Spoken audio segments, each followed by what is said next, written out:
I was sitting on the floor, playing with Luna, my cat, when the doorbell rang. It startled me, not because it was loud, but because I wasn't expecting anyone. It had been months since anyone had shown up at my door unannounced. Luna tilted her head, her green eyes fixed on the door as if she sensed something. I got up slowly, brushing cat hair off my old sweater. When I opened the door, my heart almost stopped. "Hi, Aunt Grace," the young man said. For a second, I couldn't breathe. It was Ryan, my sister's son, the boy I hadn't seen in 5 years. "Ryan?" I whispered. "What are you doing here?" He smiled, that same crooked grin that used to remind me so much of my sister. "Surprise," he said softly.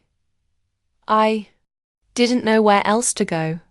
Something about the way he said it made my chest tighten. He looked older, tired and lost. His backpack hung loosely over one shoulder, and there was a small cut near his eyebrow. I moved aside. "Come in." He hesitated, then stepped inside like the house might reject him. Luna immediately ran to him, rubbing against his leg. "She remembers you," I said quietly. He smiled faintly. "She always liked me better." It was true. She had. The silence between us was heavy, filled with things we never said after my sister's accident. He dropped his bag on the couch and looked around. "Everything's the same," he murmured.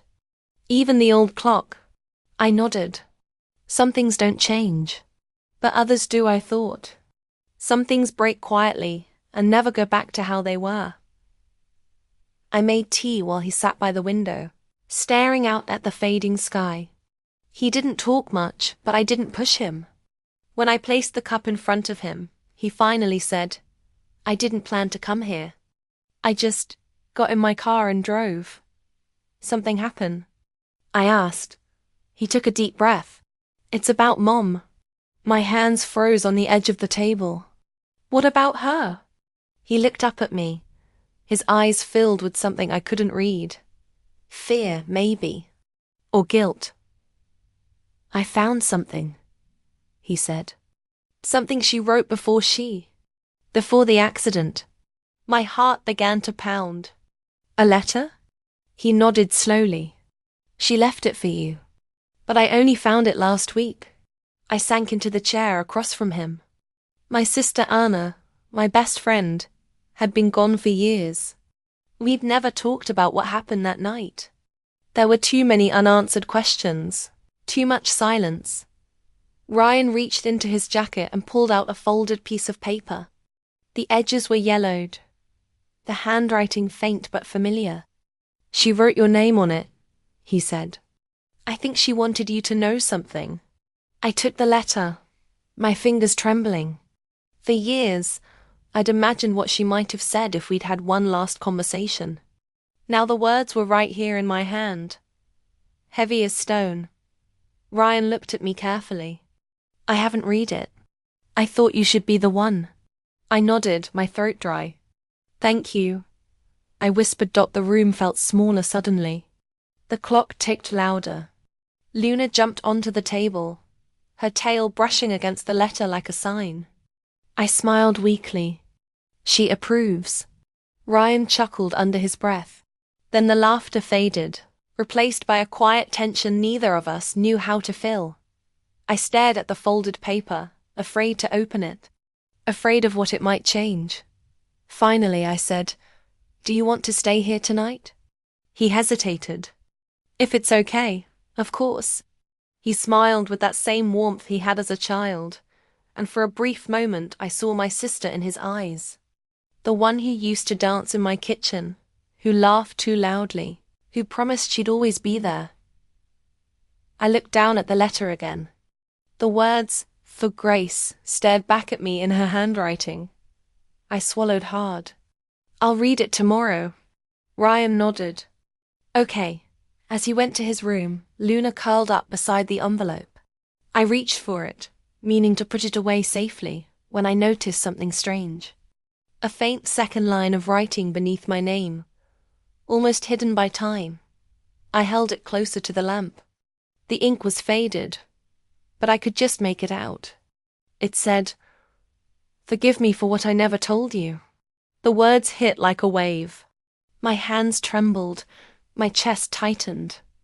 I looked toward the hallway where Ryan had disappeared. And for the first time in years, I felt that something about my sister's death wasn't what I believed. I woke up early the next morning. The sunlight was soft, painting the walls in gold. Luna stretched beside me, purring.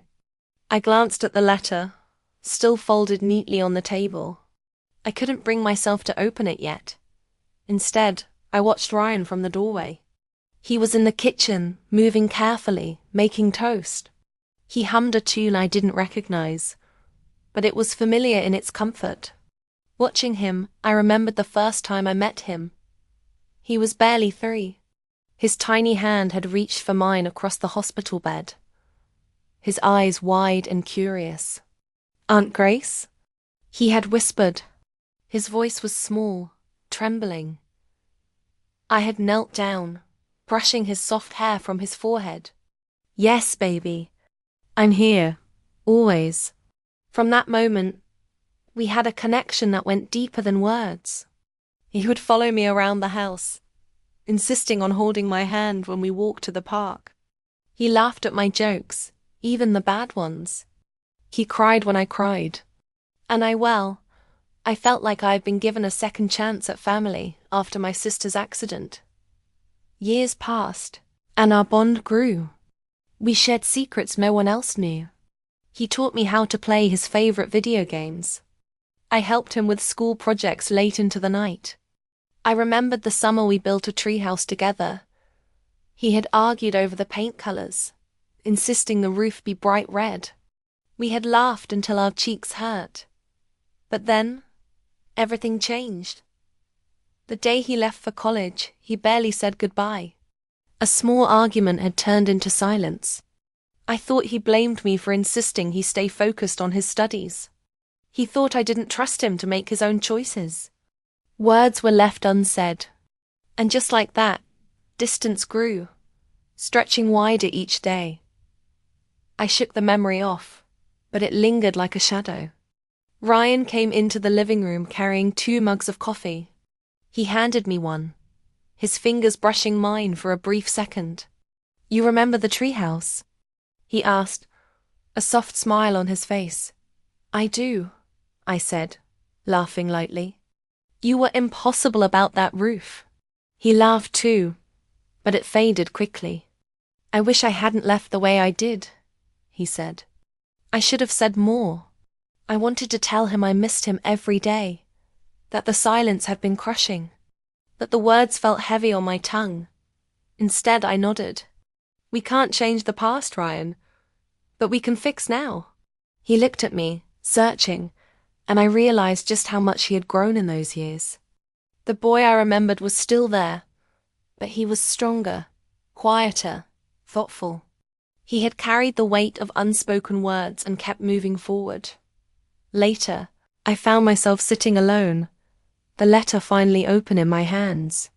My sister's handwriting was messy, hurried. She wrote about the fears she had, the moments she regretted, the love she never fully expressed. My heart ached as I read her words, feeling her presence like a whisper in the room. And then I noticed a small envelope tucked inside the letter. My name was written on it in her familiar scrawl, but the handwriting was slightly different, new, deliberate. I opened it carefully and found a photograph it was taken years ago, long before Ryan had left for college. I recognized the place immediately, the old park by the river where we used to spend afternoons. But I wasn't alone in the photo. There was someone standing next to my sister, someone I didn't recognize at first. Ryan leaned over my shoulder. "What is it?" I held the photo up. "Do you recognize him?" Ryan frowned. He shook his head. "No. Who is he?" I studied the image. My sister's smile was warm, but there was a sadness in her eyes that I had never noticed before. And the man standing beside her, He looked familiar in a way that made my stomach twist. "I don't know," I whispered. "But this changes everything I thought I knew about that summer." Ryan's eyes widened. "Do you think she was hiding something?" I didn't answer immediately. My hands shook as I traced the faces in the photo.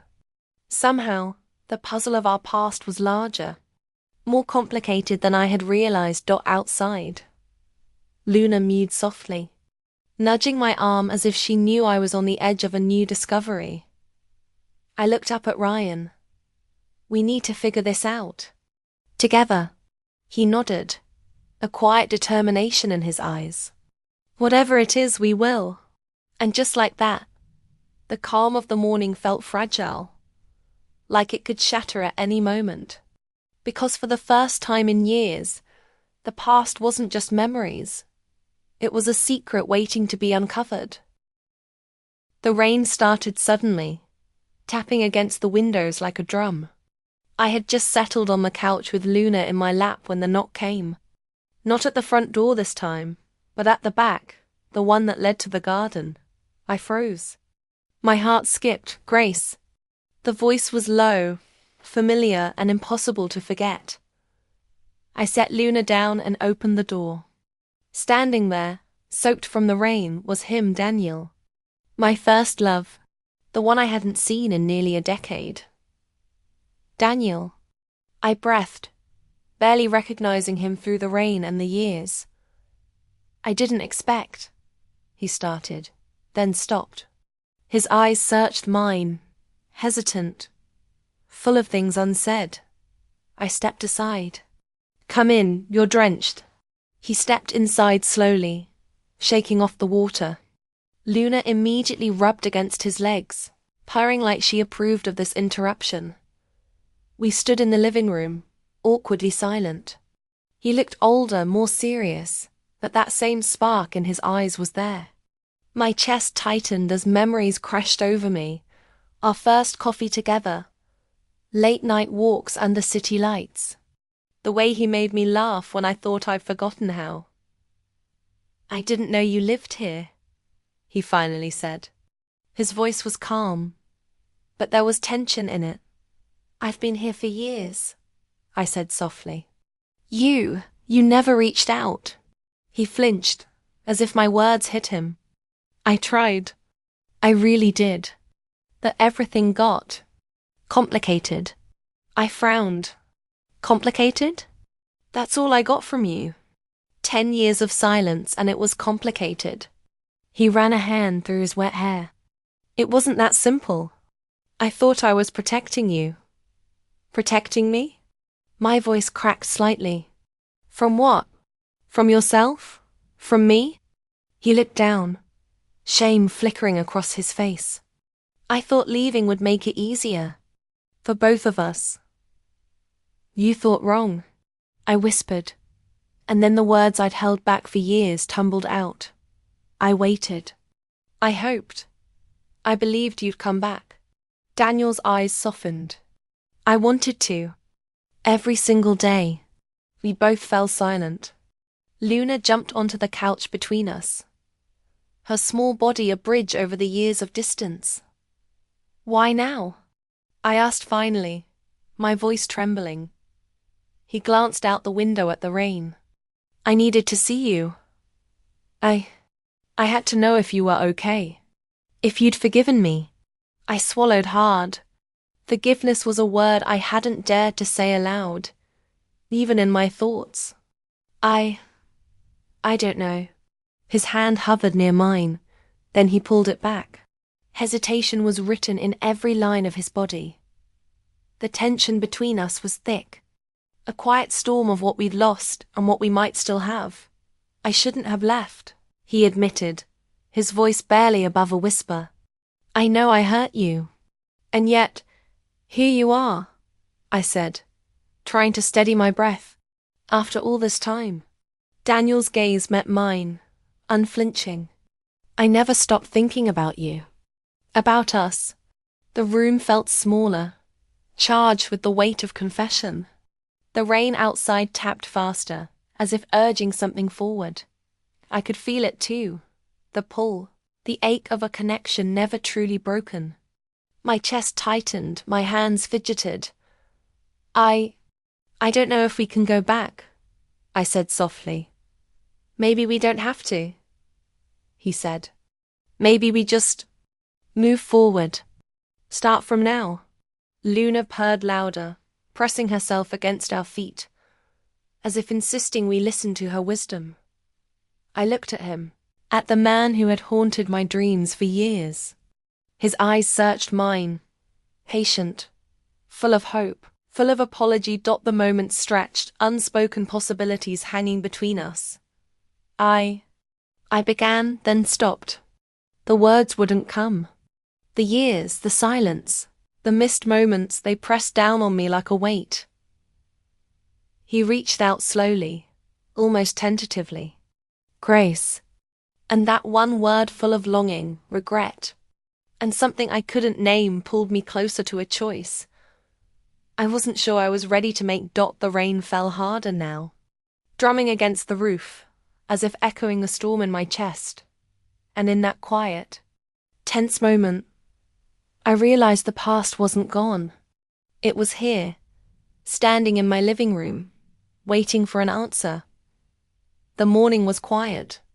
The rain had stopped, leaving the garden damp and glistening. I found Daniel sitting on the porch, staring at the wet grass. Luna curled up beside him, purring. I can't keep going like this, he said, his voice low. Not without telling you the truth. I sat down beside him, my heart tight. Then tell me, I said. I'm ready. He swallowed hard, rubbing his hands together. When I left, I wasn't just afraid of losing you. I was afraid of myself. I frowned. Yourself?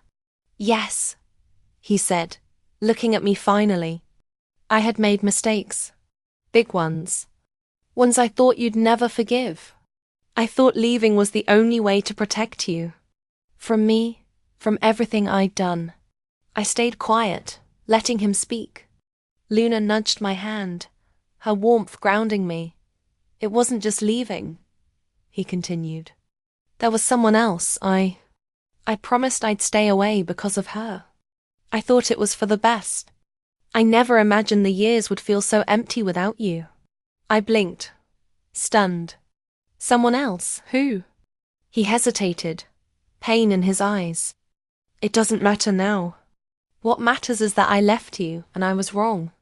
I felt my chest ache. For years, I had blamed myself, replaying every word, every choice. And now, the truth raw and simple was here. He had carried the weight too. I waited, I said quietly. I waited, hoping you'd come back. I forgave you in my heart, every day. But I never knew why. I never knew the reason. He reached out slowly, brushing a strand of hair from my face. Grace, I never stopped thinking about you.